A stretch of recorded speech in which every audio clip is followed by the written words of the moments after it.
2.5ರಿಂದ 3.5 grams per ton ಸಿಗುವ ಲಭ್ಯತೆ ಇದೆ. ಇನ್ನೊಂದು ಕಾಲದಲ್ಲಿ ಸಾಂಗ್ಲಿ ಚಿನ್ನದ ಗಣಿ ಅಂತ ಕರೆಸ್ಕೊಳ್ತಿದ್ದ ಚಿನ್ನದ ಗಣಿಗೆ ಹೊಸ ಕೆಜಿಎಫ್. ಹೊಸ ಕೆಜಿಎಫ್ ನಲ್ಲಿ ಈ ವ್ಯಕ್ತಿ ಚಿನ್ನದ ಗಣಿಗಾರಿಕೆಯನ್ನ ನಡೆಸುತ್ತಿದ್ರು. ಅವರು ಒಂದು 4 ವರ್ಷ ಗಣಿಗಾರಿಕೆ ಮಾಡಿದ್ರು. ಆಮೇಲೆ ಅವ್ರಿಗೆ ಲಾಸ್ ಆಗ್ತದೆ ಏನಾಗ್ತದೆ ಗೊತ್ತಾಗಲಿಲ್ಲ, ಬಂದಾಯ್ತದೆ. ಆ ನಂತರ ನಮ್ಮ 3 ಜನರು ಒಂದು ಸ್ವಲ್ಪ ದಿನ ಈ ಕೆಲಸ ಮಾಡಿದ್ರು ಸರ್. ಯಾಕಂತಂದ್ರೆ ಇಲ್ಲಿ ನಮ್ಮ ತಿಳಿದ್ಬಿಟ್ಟಾಗ ಕೈಲೇ ಮಾಡಿದ್ರೆ ಎಷ್ಟು ಬಂಗಾರ ಬರ್ತೈತೆ, ಮಿಷಿನರಿ ಯಾಕೆ ಹೀಗೆ ಒಂಟೆ ಸೌಂಡ್ ಬರ್ತಿದೆ? ಬಟ್ ಗಣಿಗಾರಿಕೆ ಮಾಡಿ ಜನರಿಗೆ ಅನುಕೂಲ ಆಗಬೇಕಪ್ಪ ಅಂತಂದ್ರೆ ಇವಾಗ ಗೋಲ್ಡ್ ಮೈನ್ಸ್ನ ಮಾಡಿದ್ರೆ ಸುತ್ತಮುತ್ತ ಸುಮಾರು ಎಲ್ಲ ಜನರಿಗೆ ಕೆಲಸ ಉಳಿ ಹೋಗೋದಿಲ್ಲ ಪರಿಸ್ಥಿತಿ. ಇಲ್ಲೇ ಸರ್ಕಾರ ಏನಾದ್ರು ಒಂದು ವ್ಯವಸ್ಥೆ ಮಾಡಿದ್ರೆ ಭಾಳ ಅನುಕೂಲ ಆಗುತ್ತೆ ನಮ್ಮ ವಿಚಾರ. ಡ್ರಿಲ್ ಮಾಡಿ ಅದು ಯೂಸ್ ಮಾಡಿ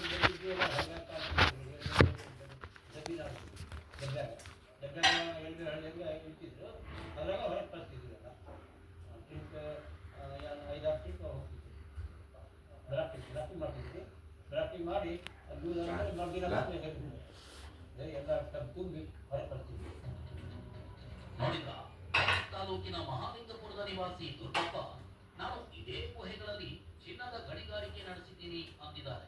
ಹಟ್ಟಿ ಗೋಲ್ಡ್ ಮೈನ್ಸ್ ಕಂಪನಿ ಇಲ್ಲಿ ತನ್ನ ಶಾಖೆ ಚಿನ್ನದ ಗಣಿಗಾರಿಕೆ ಮಾಡ್ತಿದ್ದಾಗ ನಾನು ಇಲ್ಲಿಯೇ ದುಡಿದಿದ್ದೀನಿ ಅಂತ ತಿಳಿಸಿದ್ದಾರೆ.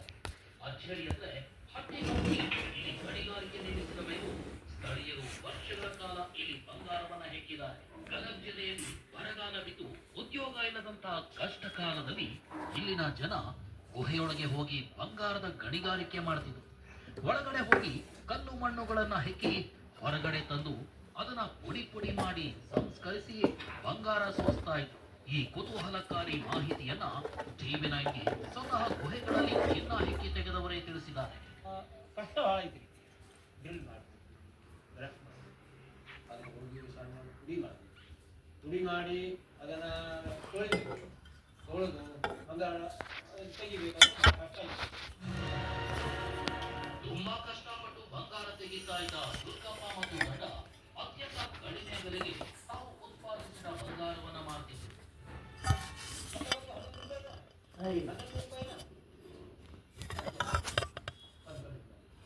ಅವತ್ತಿಂದ ನಾವು ಪಕ್ಕದ ಬಂದಿದ್ದೀವಿ. ಈಗ ನೋಡಿ ಒಂದು 35 ವರ್ಷ ಒಂದು ತೊಲೆ ಅಥವಾ 1 ತೊಲ ಬಂಗಾರ ಅಂದ್ರೆ 10 ಗ್ರಾಂ ಬಂಗಾರ.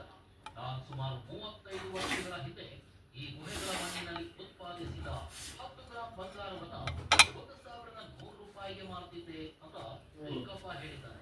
ಯಾಕಂದ್ರೆ ಆ ಕಾಲಕ್ಕೆ ಬಂಗಾರದ ಬೆಲೆ ಅಷ್ಟಿತ್ತು. ದುರ್ಗಪ್ಪ ಈ ಬಂಗಾರಕ್ಕೆ ಬಿದ್ದ ಬಲಿಗಳ ಲೆಕ್ಕವನ್ನು ನೀಡಿದ್ದಾರೆ.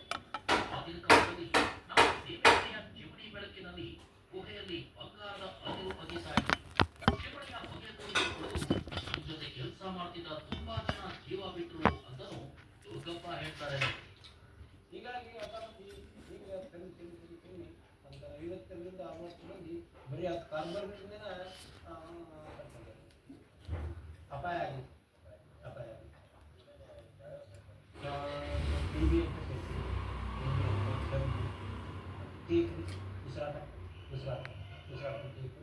ಅವೆಲ್ಲ ಸೇರಿ ಸುಮಾರು ಒಂದು 50ರಿಂದ 60 ಮಂದಿ ಹಂಗಾಗಿದೆ. ಈಗಲೂ ಈ ಗುಹೆಗಳಲ್ಲಿ ಬಂಗಾರವಿದೆ. ಇಲ್ಲಿನ ಪ್ರತಿ ಟನ್ ಮಣ್ಣಿನಲ್ಲಿ ಪ್ರತಿ 4 ಗ್ರಾಂ ಬಂಗಾರ ಸಿಗುತ್ತೆ ಅಂತ ಸ್ಥಳೀಯರು, ಇತಿಹಾಸ ಸಂಶೋಧಕರು ಹೇಳ್ತಾರೆ. ಈ ಗುಹೆಯ ಒಳಗಡೆ ಕೇರಳದ ಅನಂತ ಪದ್ಮನಾಭನನ್ನು ಮೀರಿಸುವ ನಿಧಿ ಇದೆ. ಈ ಗುಹೆಗಳಲ್ಲಿ ಅನಂತ ಪದ್ಮನಾಭ ದೇಗುಲದ ನಿಧಿಯನ್ನು ಮೀರಿಸುವ ಬಂಗಾರವಿದೆ. ಈ ಗುಹೆಗಳ ಒಳಗಡೆ ಇರೋ ಸುರಂಗಗಳಲ್ಲಿ ಅಪಾರ ಪ್ರಮಾಣದ ಬಂಗಾರ, ಬೆಳ್ಳಿ ಇದೆ ಅಂತ ಸ್ಥಳೀಯರು ಹೇಳ್ತಿದ್ದಾರೆ. ಮಾಲಿಕೂರು ಮತ್ತು ಹಸೂರು ಇದು ಬಂಗಾರ ತೆಗೆಯುವಂತಹ ಭವನ. ಮನ ಬ್ರಿಟಿಷ್ ಕಾಲದೊಳಗೆ ಒಳಗಿರುವುದು ದೊಡ್ಡ ದೊಡ್ಡ ಗುಂಡಿ ಅದು, ಅದರಾಗ ಕವಿ ಅದು, ಅದರಾಗ ಮನೆ ಅದು, ಕಬ್ಬದ ಬಾಗಿಲ ಇತ್ತು.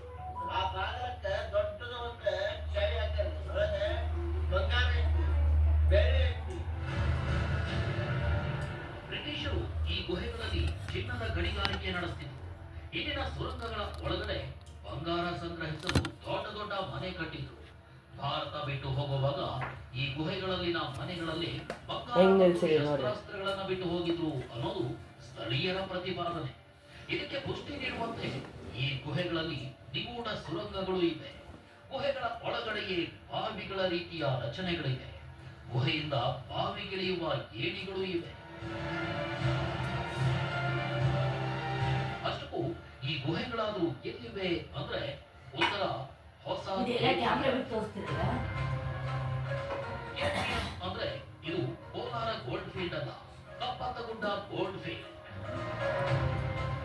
Kappatagudda gold field.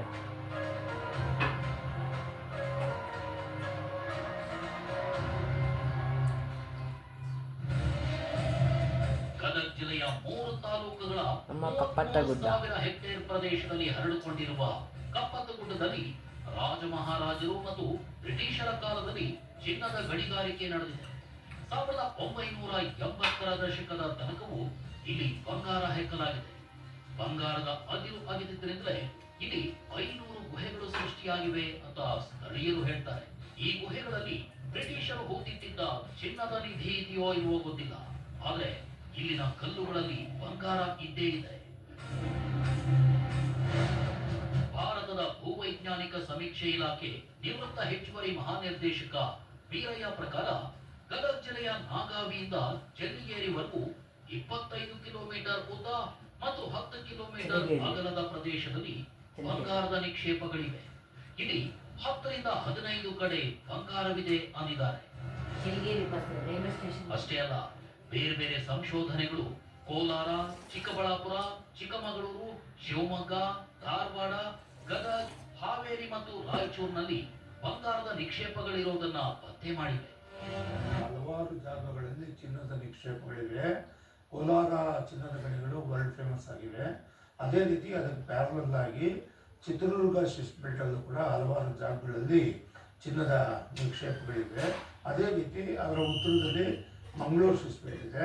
ಹಾಗೆ ಈ ಕಡೆ ಬರೋದಾದರೆ Nagamangala schist belt, Nuggehalli schist belt, ಮತ್ತು ದಕ್ಷಿಣದಲ್ಲಿ ಕೆಲವು ಭಾಗಗಳಲ್ಲಿ ವಂಡಳ್ಳಿ, ಅಂಬ್ಲೆ, ಉಲಿಗೆರೆ ಆ ರೀತಿಯ ಕೆಲವು ಜಾಗಗಳಲ್ಲಿ ಚಿನ್ನದ ನಿಕ್ಷೇಪ ಇದೆ. ಹಾಗಾದ್ರೆ ಕರ್ನಾಟಕದ ಉದ್ದಗಲಕ್ಕೂ ಬಂಗಾರದ ನಿಕ್ಷೇಪಗಳಿರೋದು ಯಾಕೆ ಅಂದ್ರೆ, ಭಾರತದ ಬೇರೆಲ್ಲೂ ಇಲ್ಲದ ಬಂಗಾರ ಕರ್ನಾಟಕದಲ್ಲೇ ಇರೋದು ಯಾಕೆ ಅಂದ್ರೆ, ಉತ್ತರ 275 ಕೋಟಿ ವರ್ಷಗಳ ಹಿಂದೆ ನಡೆದ ಅದೊಂದು ಘಟನೆ. ಕರ್ನಾಟಕದ ಕಣ ಕಣದಲ್ಲೂ 275 ನೋಡೋಣ ಪುಟ್ಟ ವಿರಾಮದ ಬಳಿಕ. ಇವ್ರಿಗೆ 4,000 ವರ್ಷ ಹಿಂದೆ ಏನಿದೆ ಅಂತ ಕಣ್ಣಿಡಿಯಕ್ಕಾಗಲ್ಲ.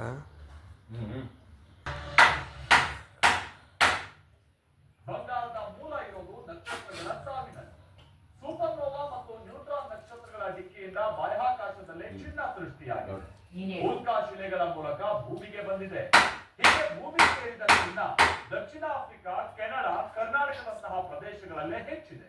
ಇದಕ್ಕೆ ಕಾರಣ 275 ಕೋಟಿ ವರ್ಷಗಳ ಹಿಂದೆ ನಡೆದ ಅದೊಂದು ಘಟನೆ. ಕಪ್ಪತ್ತಗುಡ್ಡ, ಹಟ್ಟಿ, ಕೆಜಿಎಫ್ ಕರ್ನಾಟಕದಲ್ಲಿ ಯಾವತ್ತು ಬಂಗಾರದ ನಿಕ್ಷೇಪ.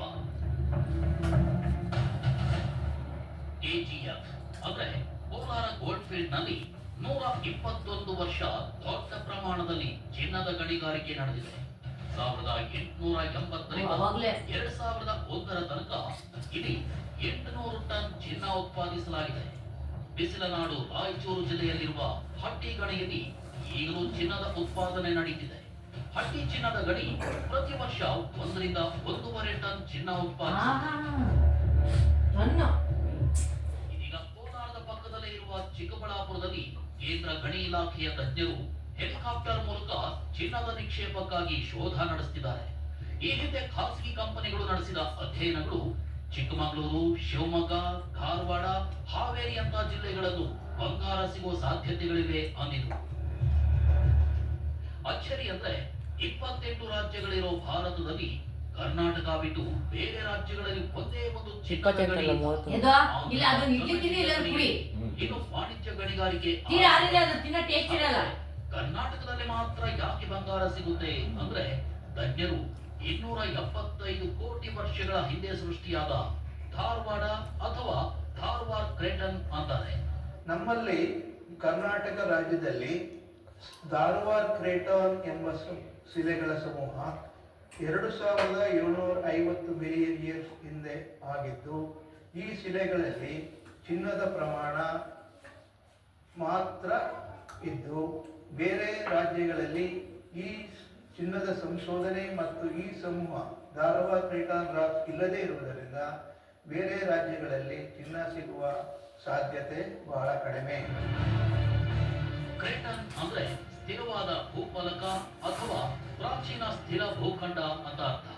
ಈ ಕ್ರೇಟನ್ ಭೂಮಿಯ ಹೊರಪದರು ಅಥವಾ ಶಿಲಾಗೋಳದ ಅತ್ಯಂತ ಸ್ಥಿರವಾದ ಮತ್ತು ಗಟ್ಟಿಯಾದ ಭಾಗ. 275 ಕೋಟಿ ವರ್ಷಗಳ ಹಿಂದೆ ರಚನೆಯಾದ ಕ್ರೇಟನ್ ನಲ್ಲಿ ಬಂಗಾರವಿದೆ. ಅದೇ ಕಾಲದಲ್ಲಿ ದಕ್ಷಿಣ ಆಫ್ರಿಕಾ, ಅಮೆರಿಕ ಮತ್ತು ಕೆನಡಾದಲ್ಲಿ ಸೃಷ್ಟಿಯಾದ ಕ್ರೇಟನ್ಗಳಲ್ಲೂ ಬಂಗಾರದ ನಿಕ್ಷೇಪವಿದೆ. ಕೋಟಿ ಕೋಟಿ ವರ್ಷಗಳ ಕಾಲ ಭೂಮಿಯಲ್ಲಿ ನಡೆದ ಶಿಲಾಪಾಕದ ಪ್ರಕ್ರಿಯೆಗಳು ಬಂಗಾರವನ್ನ ಇತರೆ ಬಂಡೆಗಳಿಂದ ಎಳೆದು ಕ್ರೇಟನ್ಗಳಲ್ಲಿ ತುಂಬಿಸಿದೆ ಅಂತ ವಿಜ್ಞಾನ ವಿವರಿಸಿದೆ. ಏಜಿಯಾ, ಹಟ್ಟಿ ಮತ್ತು ಕಪ್ಪತ್ತಗುಡ್ಡ ಸೇರಿದಂತೆ ಕರ್ನಾಟಕದ ಹಲವು ಕಡೆ ಬಂಗಾರವಿದೆ. ಇದಕ್ಕೆ ಕಾರಣ ಕರ್ನಾಟಕ ಧಾರವಾಡ ಅಥವಾ ಧಾರವಾಡ ಹೆಸರಿನ ಕ್ರೇಟನ್ನ ಮೇಲೆ ತಲೆ ಎತ್ತಿರೋದು ಅಂತ ವಿಜ್ಞಾನ ಹೇಳುತ್ತೆ.